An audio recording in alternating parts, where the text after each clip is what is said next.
I'm Mags White O'Kane, Festival Director of Imagine Belfast, and we're here today to celebrate the launch of Imagine Belfast Festival of Ideas in Politics 2026.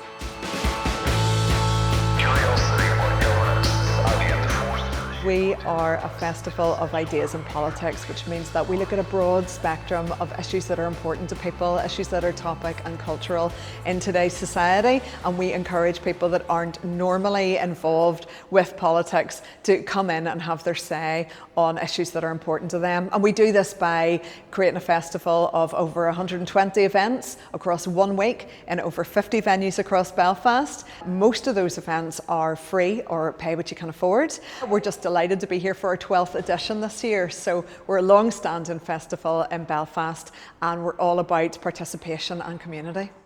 They couldn't really have a better venue for the launch of Imagine. This is the venue where in 1886 Randolph Churchill gave a fiery speech about not one Ireland but two Irelands, and that's a debate that's still continuing to this day. It's also the building where in 1874 John Tyndale, the Belfast-born scientist, made a really important debate about the primacy of science over religion. That sent shockwaves across these islands and indeed beyond, and was being quoted by playwrights even 30 years later.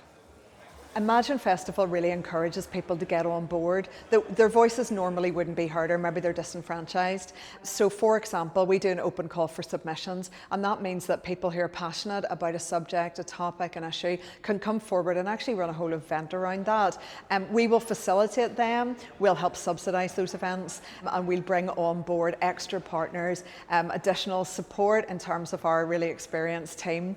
And also we'll just really fly a flag for people, like I say, that usually aren't consulted about issues. So those people can be artists, they can be people wanting to run talks, debates, events, do comedy. They can be visual artists that want to run an arts exhibition. So this isn't just a standby, talk it out festival. This is our contribution to the cultural life of this community. Arts isn't just a cost, arts is an investment.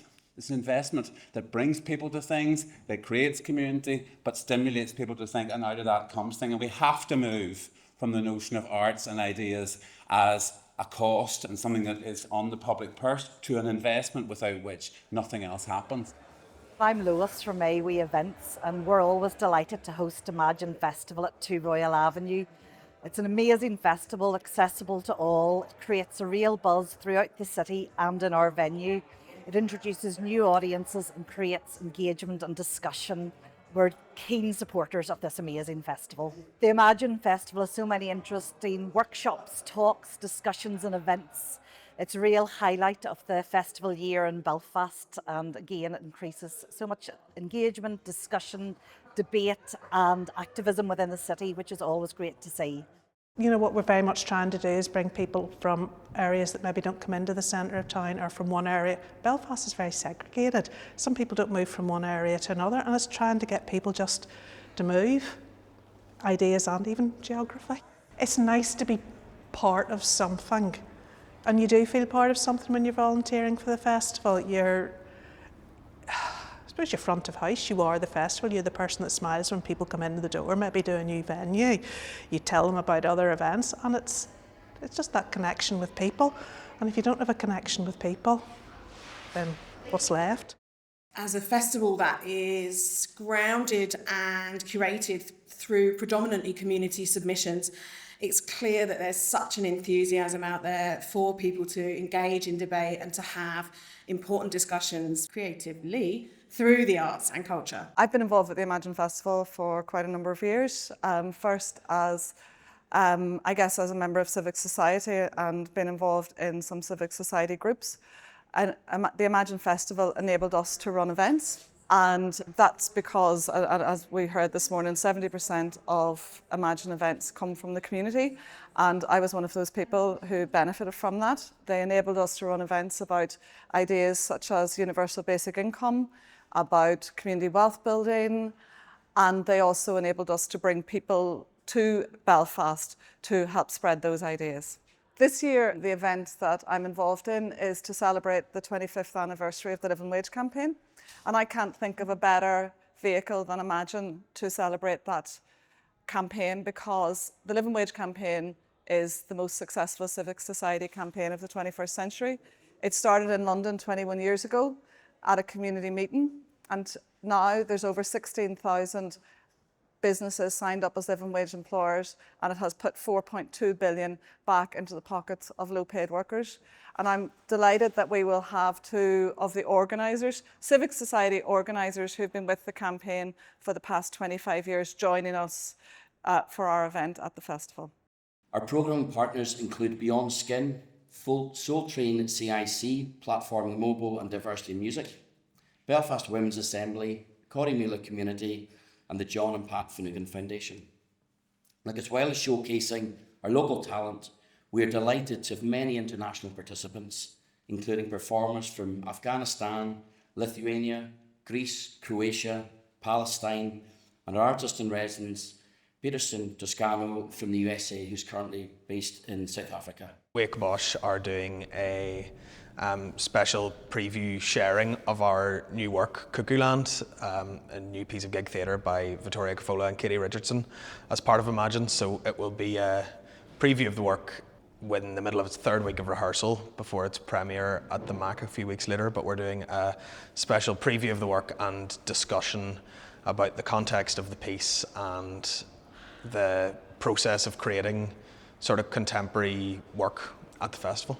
I think Imagine for us as a company, so our main practice is about socially engaged work and that kind of thing. So I think to work with Imagine is particularly beneficial for us, and it's a really good partnership because of Imagine's focus on ideas and politics, and I think we're very aligned in the fact that open discourse about not necessarily the most easy things to talk about all the time or the things that are not encouraged to be talked about. I think having space to do that is so important, and I think our relationship with Imagine reflects that, and it's very, very good for us, Imagine Belfast is an independent, non-profit charity run by volunteers with minimal administrative costs. I think that has to be remembered as we're standing here today. That itself is truly remarkable. But it shows, again, what can be achieved when people believe in the power of ideas and the importance of civic conversation. At a time, it has to be said, when public debate can often be polarised or closed off, this festival, it offers something different. It invites people in. It encourages us to listen, to question, to imagine, and to think about the kind of future that we want for Belfast and the kind of future we want for the people right across communities, right across the city. Originally, I'm from Zimbabwe, and having been here for nearly 2 decades, one of the things that I've been trying to find headway into is just social participation. And sometimes when you are just stuck in your own space and you're doing your own things, you don't get to see that there's a lot going on around you. So it was only to my surprise just recently when I heard about the Imagine Festival. So when the opportunity came, a call out for board members to come on and trustees to come on, I quickly jumped on because I was looking for that kind of participation where you support organizations that are already pushing inclusivity, because usually when people arrive here, they don't know that they can actually contribute to the ideas that are here and help us move forward as a society. So for me, it was like something to jump on, and ever since I've been really on it and supporting the trustees to move the festival forward. So I'm going to play a couple of songs. So yeah, obviously, I'm not just standing here with banjo. I'm being careful. This song's called Never Stop Whinging. It's about people that never stop whinging. I guess I'm aware of the irony of me whinging about it, but it's the exception that proves the rule. Something like that. Always something like that.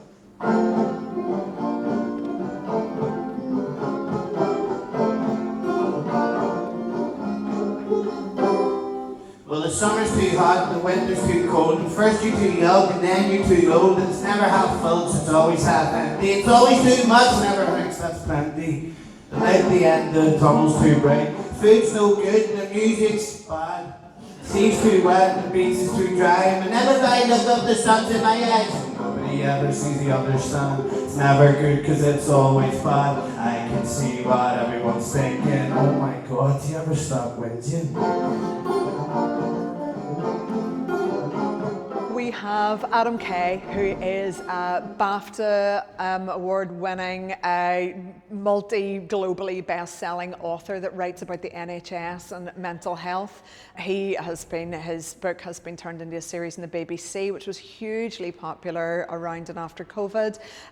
He's a really, really celebrated writer and a really wonderful spokesperson for mental health. So we're delighted to be having Adam come to the limelight during Festival Week. We've got Len Penny, who is a Scots poet. Len is a younger woman that has really, really captured people's imaginations, particularly whenever she was doing her Scots Word of the Day on TikTok and Instagram. She has made poetry really, really accessible, and we're particularly interested in Len as well because on how she relates to minority languages here and the Ulster Scots community in Northern Ireland. She also speaks a lot about women's issues, domestic violence and mental health. So again, really in keeping with what the festival's all about, all the topical issues. We have a wonderful show called Invoking Ireland, which is all based around the ideas and philosophy of John Moriarty, who is a really, really famous late Irish writer. And that has got an amazing all-star lineup. We've got Tommy Tiernan, we've got Liam O'Muinley of the Hot House Flowers in that show. We've got a really, really super cast in there, and it's all going to be in the beautiful West Belfast venue, St Comgall's. So it's literally got a glass roof and it's going to be an evening underneath the stars. It'll be super. Also, we have Eleanor Tiernan, who is a homegrown, amazing talent. Her latest show has all got to do about an age stage of life, about kind of middle age and all the situations she gets herself into. She is really, really funny and can't wait to have her into the limelight.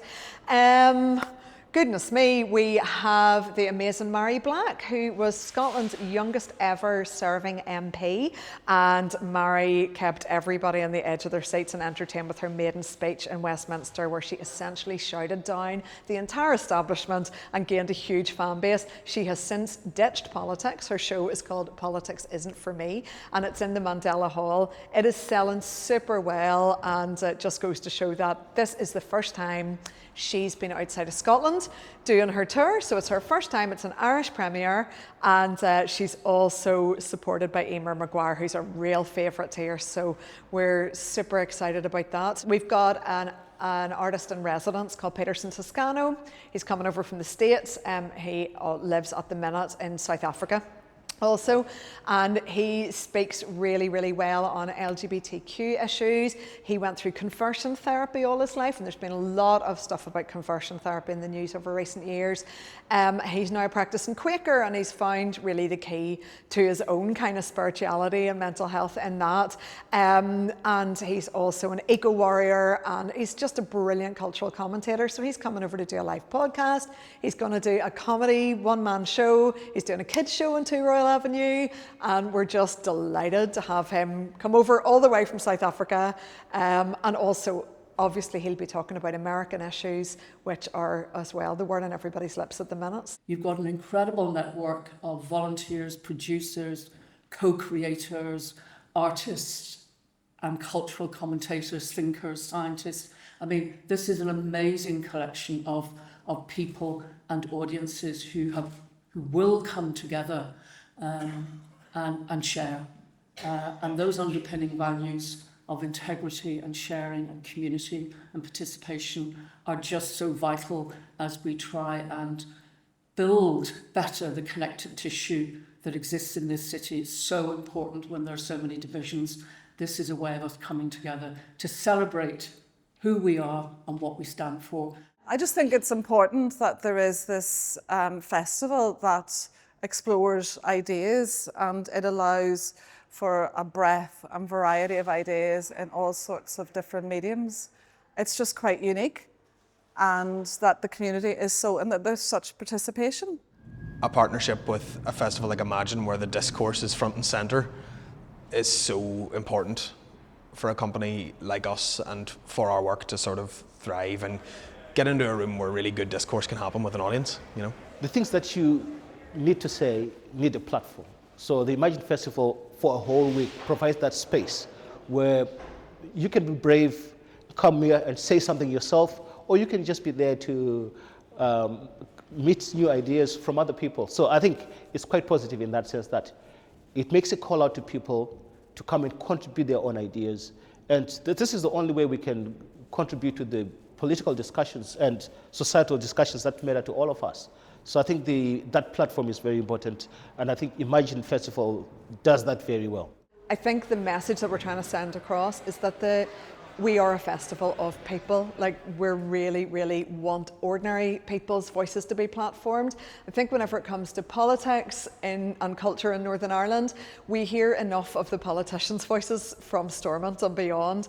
And what I'm really interested in is hearing ordinary people's voices. There are people that see all their friends at Imagine events and maybe they only see those people once a year. We even have a couple of journalists coming over from Sweden that come every single year to the Imagine Festival. So to me, that's a testament of the fact that it is much bigger than myself, just the Imagine team, or the small amount of headliners that we have.